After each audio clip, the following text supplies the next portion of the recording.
everybody. Hope everybody's doing great today. And I've got something really excited I want to share with you. Today, I really want to start off a 3-part video series about talent development and youth athletes.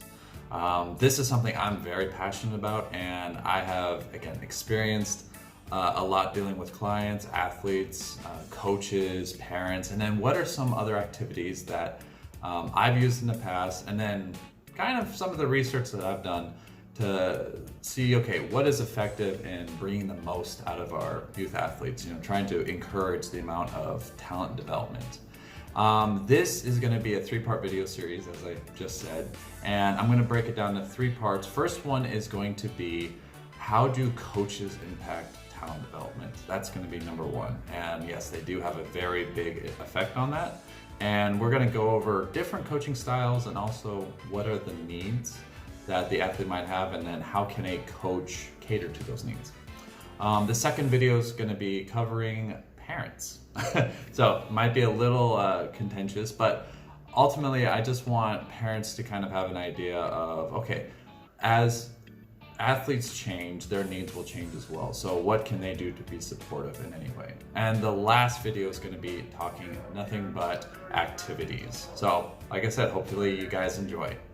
So in our first video, we're going to be talking about coaches and their ability to affect talent development in youth athletes. Now, they are a extremely powerful force in this whole entire process of talent, but from what I've seen personally and with the research that I've done, and also just talking with other coaches and some other sports psychologists, there's a tendency for youth sports to fall into 2 different categories. And these are just some generic names that I came up with, but they kind of have very distinct values based within them. The first one is, and I wrote some notes down here, first one is the talent identification model. So what does that mean? Basically, talent identification is the filtering or the sieving through process. As coaches, we're going to set up programs that are going to be focused on, identifying which athletes or which kids show the best promise. Do they have natural ability? Do they have any physical abilities that are maybe a little bit above the standard? And what we'll do is that we'll see, oh, wow, this kid's really good at this sport. We're going to pick them, so to speak, and then maybe get them into a different team or a different practice regimen, maybe encourage them to join a specific club. And from there, we're going to kind of elevate his skills. Now, with talent identification model, the biggest thing that we're just trying to do is we're trying to promote overall ability within the sport. And we're going to be introducing practice routines that have very little immediate rewards. Definitely delayed gratification as well. And the training regimen is going to be very different also. But like I said, those are a little bit more developmental phases. Now, this is really, really popular in club baseball, also in soccer leagues too. I mean, I'm trying to think of how many major, football or soccer teams that have, B leagues or under 16, under 17, under 21 leagues. That are really just focusing on developing talent. So yeah, like I said, talent identification model is a very common model. There are some negatives about it. First thing is certain skills may not come out in childhood. Again, everybody develops at a different stage. So, as a coach, we have to be able to understand the fact that, okay, maybe this person's not showing promise at this point, but as they develop as a human being, brain development, physical attributes start to come into play, experiences, then all of a sudden, maybe the time wasn't right when they were 9 years old, but now that they're 18, it could be, the perfect match. So again, it just, handpicking children at a very young age, that's a negative, all right, and that's definitely a con. I'm not going to say it outright negative, but that's definitely something to take into consideration. The second thing is different mature rates. So what I mean by that is maturity rates. Some children just grow up quicker. Some children take a little bit longer to develop. And again, too, these differences eventually will balance out, as the older you get. But let's say you're a coach and you're operating in a talent identification model and you're handpicking kids that are 8, 9, 10 years old. The younger that you choose or select these athletes, the bigger the variability will be in the end, just because there's more time to allow for these natural differences to occur and some of these variables that oftentimes these programs don't account for to show up. And the last one is, selecting or specializing in one sport at such an early age. As you get older, you start to get a symptom of overuse injuries or repetitive injuries. Oftentimes these kids, they're required to, replicate this movement over and over again, but yet their body's still developing. And so you may have injuries just from, a developmental phase, but let's say they're 30 years old and they've been doing one sport for, some of them 20, 25 years even.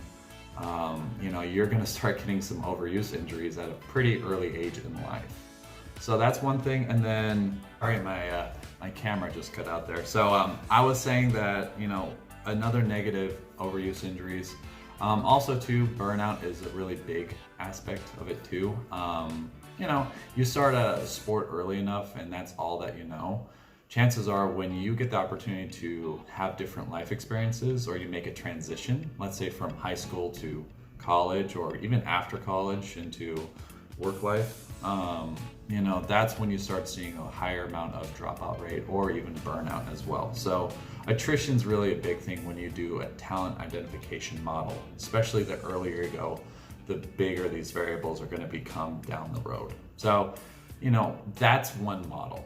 Now, the next model that we're going to talk about is a purely developmental model. The main goal of these type of programs is just for pure enjoyment or fun of the sport. This is all-inclusive environment. So as a coach, you're just going to be, inviting anybody who wants to come and play. The great thing about these is that they do offer structure. So, the child gets to understand how the game is played. Also to the rules, but how to, I don't say intermingle, but how to communicate and to operate within a team setting, or how to play with others. So we're also teaching life skills, which is really, really important if we want to develop a well-rounded individual. These are really, really great models just for any young athlete, because I do believe in this thing called sampling, and we'll get into that a little bit later on, but sampling is when an athlete gets to try out different sports. They like to see, I like a little bit of this. I'm going to try out basketball. Or, I really, really want to try golf, or I like hockey because I watched this movie growing up. And, I think, if we're athletes or have any athletic background, we've kind of been part of that before. We can be inspired by one athlete, or we can, be inspired by a movie. So, like I said, having a developmental model, they're all-inclusive and, they're not so rigid in their approach. Hey, you want to try it this time, or do you want to take a break? They're not going to, hold your feet to the fire, so to speak. And they really do work on dealing with social interactions, kind of as I've mentioned before, how to integrate or how to interact with your teammates or with competitions and whatnot as well too, competitors, I mean. So they really do a nice holistic modeling of developing an individual. And you have that aspect to where the older a child gets, they may gravitate towards one sport, or they may want to try out different things. But developmental model, it's just like, everybody, let's come, let's play, let's have fun. And that's the key thing, is fun. All right, I'm not saying a talent identification model never has any fun. They do, at least any good ones, they integrate that. But this one is just pure fun, pure game, so to speak, all right? So those are the two different models that I've seen, especially when it comes to youth athletes. Now, as a coach, what makes you effective for developing talent within youth athletes? A couple things that I've seen, and I just listed it out. First off, you gotta have knowledge of the sport. So you have to have some sort of professional knowledge. You have to be either technical with form, with rules, regulations. You have to have that type of base knowledge. The second thing is you have to have the ability to really connect with other people. So really good interpersonal skills. And with that, are you able to reach out and connect with your athletes? Are you able to reach out and connect with the parents too? That's a big thing. Reach out and connect with the parents. Or even if you're dealing with junior Olympic or more elite levels, are you able to reach out and connect with a sports psychologist, for example? So being able to connect is a must. And then also to intrapersonal communication. So what does that mean? Well, intrapersonal is like, okay, you start looking at yourself and saying, okay, what are my strengths? What are my weaknesses as a coach? What can I do to improve? What am I trying to accomplish? We want a coach that's very reflective because, as a coach, you're kind of holding the ship together, ideally, right? And if you don't seem to have a clear set goal of what you're doing, or if you're not really evaluating your effectiveness of various techniques that you're trying to employ, that's going to kind of stem down into the athletes as well, and that can really hurt the development. And any coach that any coach that shows these three techniques or these three parts, the professional or the technical side, social skills, and then the introspection or the reflective side, really do help an athlete grow and foster with their development, because now they feel that they're in a safe and secure environment, which is going to lead us to our next part, and this is called the 4 C's. Okay? So the 4 C's for athletes are kind of the bread and butter if we want to look at talent development. Now the 4 parts, and I got my notes here, so bear with me. First one is confidence. It's exactly what it sounds like. We want our athletes to be confident with what they're doing. We want to have them, instilled with a sense of, hey, I can do this. I know what I'm doing. I know my swing is good, or I know my mechanics are okay. I know I can compete in the sport. That builds up confidence. That also builds up self-efficacy, which hopefully is something we'll talk about within another video down the road. The second part is going to be competence, excuse me. So the 4 C's, again, I'm just going to look down at my notes because there's a lot here. The first one is going to be competence. So competence is the overall ability that they know what they're doing mechanically wise or technical wise. So, they understand, okay, free kick, I need to plant my foot here, or with a golf swing, I need to make sure the hips are bent a certain way. They understand the mechanics of their sport. They're able to do their sport mechanically or technically. And any good coach that can, teach them the skills and techniques through drills, repetition, that's a must for any athlete to develop their talent so they can instill that self-belief.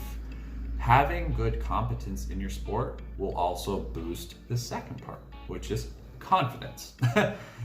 So with the confidence, again, it's that internal belief that, I am capable of performing the way I want to perform. I feel that I have the tools and the knowledge to do so. And as the confidence builds, then, performance will follow suit normally.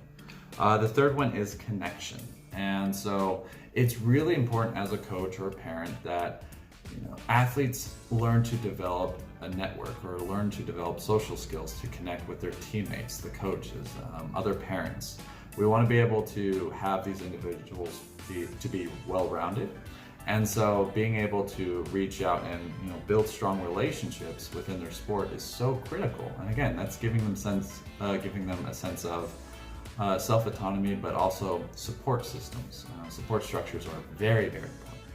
And the last one is character development. Now, character development is basically talking about right or wrong. Is it good to cheat? Is it not good to cheat? Well, obviously the answer is it's not good to cheat. But also too, it's, this idea of fair play, so cheating, but also helping an injured athlete. That's a great sense of, character development.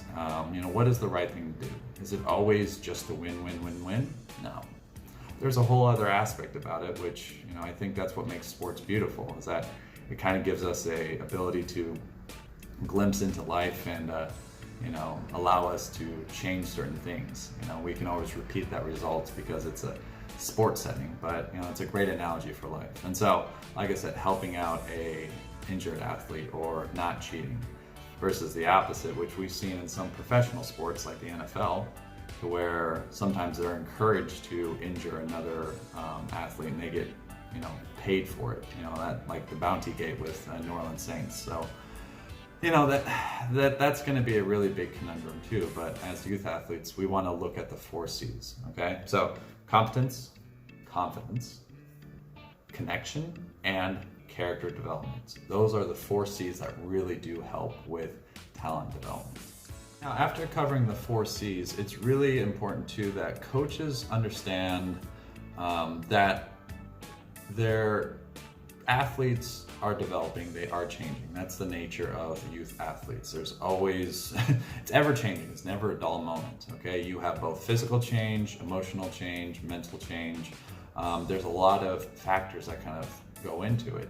And to be really effective as a coach, you have to recognize these changes and switch up your approach. Understand what you are dealing with or what are you trying to accomplish with these athletes. And so, there's different types of coaching strategies and, different types of coaches in general. And each one serves different purposes. And I listed out a couple that I just wanted to just to briefly cover. But this is taken from a study from Cote and Gilbert in 2009. Great read. I'll have the link down below for it. First one is participation for children. So these are coaches who, are inclusive with their selection policy. And they want to, again, allow everybody to come in and to play. It's a highly motivated climate. So, you're always getting consistent positive feedback. Hey, great job, great run, good try, always giving that verbal feedback. And this is gonna allow the athlete to feel safe and secure, but also kind of encourage them to explore, to try things. And it's okay to fail, it's all right. You're not setting up conditions to feel accepted by the coach. It's okay to make a mistake. So, it's a very stress-free environment, which is awesome. And, the biggest emphasis when you're, as a coach, you're dealing with children just for participation is the aspect of fun and play. Now, I know these might sound similar and they can kind of go inside and outside of each other, but, the aspect of fun, it doesn't have any other direct goal than to have pure enjoyment. And play, that's just various forms of games as well too. So again, we're not trying to work on technique, we're not trying to work on situational setups. This is just, hey, let's go play this game, or let's just have some fun. And really the outcome itself is, it's secondary, to be honest with you. It's just the fun of the sport, so to speak. The next coach is going to be children who specialize in a sport. So these children are going to be, anywhere between 8 to 12. You start to see, you start to get a natural separation to where some kids just really gravitate towards one sport. Could be lacrosse, could be hockey, for example, and they just really kind of immerse themselves in that sport. Now, if you're a coach with one of these kids who are just, getting more and more into it, then that's when you're going to start employing drills. So you might not get the immediate satisfaction of enjoyment or fun, but you're going to get that delayed gratification to where their skills are going to get better over time and through repetition, through specific drills. So you are going to incorporate technical mastery skills. So that's going to be one part. Now, it is still important though. Because we're still talking about children, you do incorporate play and fun. Okay, that is a must. I don't care what it is. If it's dealing with adolescents, please do. Please do. Okay? Just for their own sake and then for your own too. Gotta have some fun with it. So you can work on drills, but always somehow incorporate games. Always incorporate a fun aspect to it. And then, we also talk about setting up these athletes. This is kind of the other bridge to where we give them the opportunity to take responsibility of certain things. So this is creating a mastery-oriented environment, or you challenge them. It's like, okay, well, we want to work on some drills, but what do you think we should work on? You know, get a little bit of their input, you know? I mean, again, I know they're young and they may not know, but you would be so surprised with what, you know, young athletes want to work on, or what they can see is a weakness for them. They really do a good job of self-evaluation when given the chance. So allowing them to take some responsibility, you know, this is going to be really important for their own personal development, especially if they start transitioning into more elite level competitions and where the practice regimens are much more rigorous as well. So this is a great opportunity to build in self-autonomous behavior. The third one is going to be a coach for older children or elite level athletes.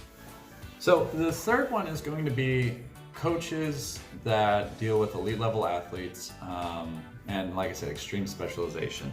Now, their training regimens are going to be completely different than, let's say, the participation children, or the coaches with participation who just want to play the game and have fun.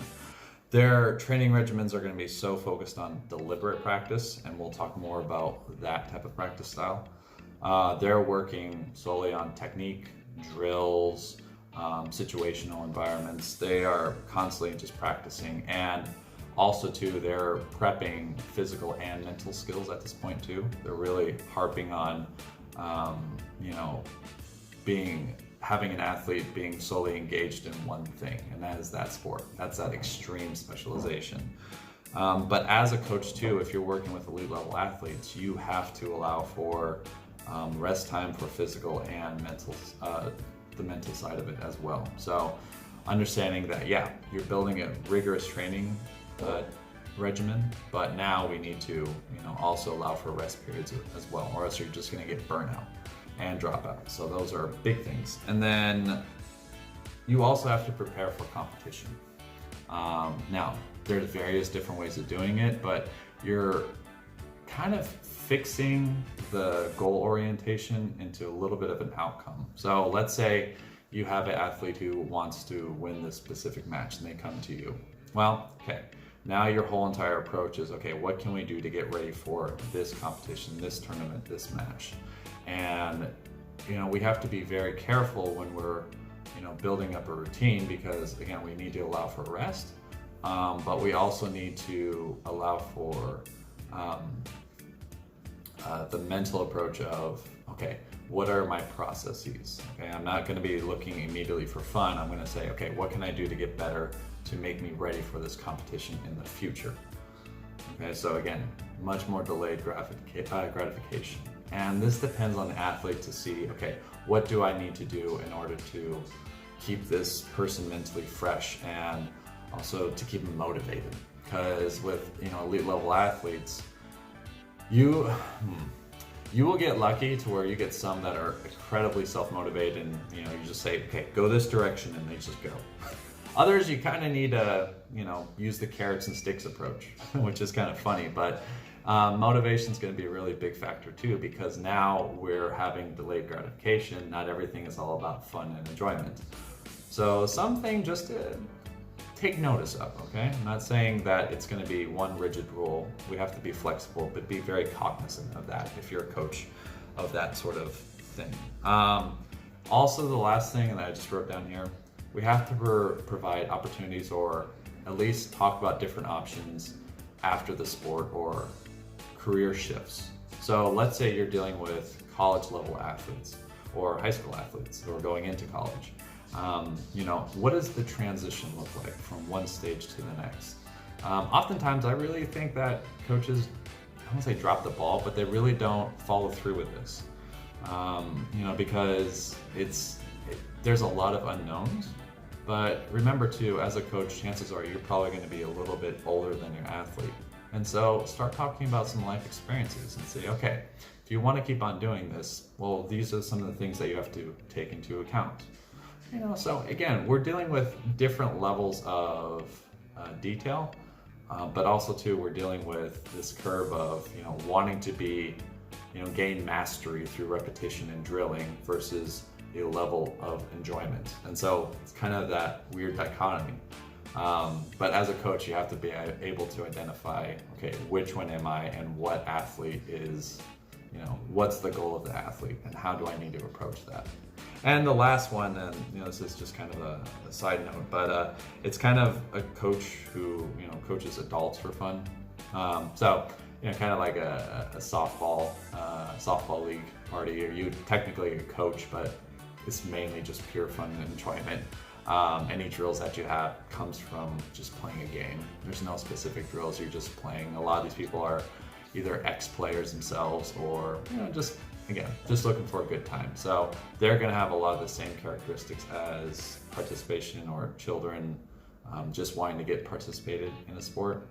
Again, all inclusive, just fun, very relaxed structure, nothing rich. All right, so just to go over what we kind of talked about, what makes a coach effective? Well, the first thing is that a coach needs to have some sort of professional experience or knowledge within their sport. So they need to know or understand technique, methodology, coaching or practice styles.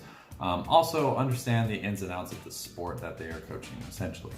The next thing that we want to make sure that the coaches have is intrapersonal skills. So with that, we want to make sure that they are able to communicate and connect with their athletes. That is so important in order to foster talent within youth athletes. And the last one is intrapersonal skill set, which is, being able to look into yourself and ask, what are my strengths? What are my weaknesses? Now, doing all three of these is going to really help an athlete promote what we call the 4 C's. So the first one was going to be competence. So understanding or being able to do certain motions or techniques within their sport. The next one, which is going to be confidence, and what is their feeling about their techniques or their abilities within the sport. And we want to make sure that we can grow both of those, and they do go hand in hand. If you're able to, do the sport, do the motion effectively, your confidence will naturally increase. And the third part is that we want to really foster connection with other people. We want to teach our athletes how to connect with teammates, how to connect with coaches, parents, governing bodies in certain circumstances. So that's also another thing to take in consideration. And the last one is just overall character development. We want to make sure that our athletes are able to, understand what is the difference between right and wrong, and how to help a fellow athlete when something is not going well. If they're injured, help them along. We see so many of these examples, and they're very powerful messages for us. So like I said, those are the big 4 that really help with nurturing talent in youth athletes. And then the last part that we covered was the different needs that each athlete requires based off of what their goals are. So for a coach, you have to ask yourself, okay, am I just going to get as many kids involved in the sport as possible? And I'm just going to be, kind of inclusive. Hey, you want to join? You want to play? Let's go. And you have to be cognizant of that and understand that you're there to play. You're there to have fun. There to teach a little bit of structure, but again, you're just encouraging overall a good time. And the second part is, if you're a coach dealing with children that are kind of focusing on one sport, then you're going to start looking into, okay, how can I develop certain skill sets? How can we introduce, some pressure situations? How can we start working on training of the mental game? And then the third coach is when we're going to be dealing with elite level athletes, or athletes that are just focusing on one specific sport. And with those, then that's where we start developing rigorous practice techniques. Rewards and play is not going to come into the forefront. That's kind of a delayed gratification, as I keep on saying. And then again, getting them ready for the competition. So, and the last one was just coaching for fun for adults. So league play, softball league, t-ball league, whatever you want to have with it. Again, just having fun. The emphasis is fun here. So those are the 4 different coaching styles. If you guys have any questions, my email's down below, and we will move on to the next video, hopefully probably within the next week or so, I'm hoping. So yeah, everybody take care.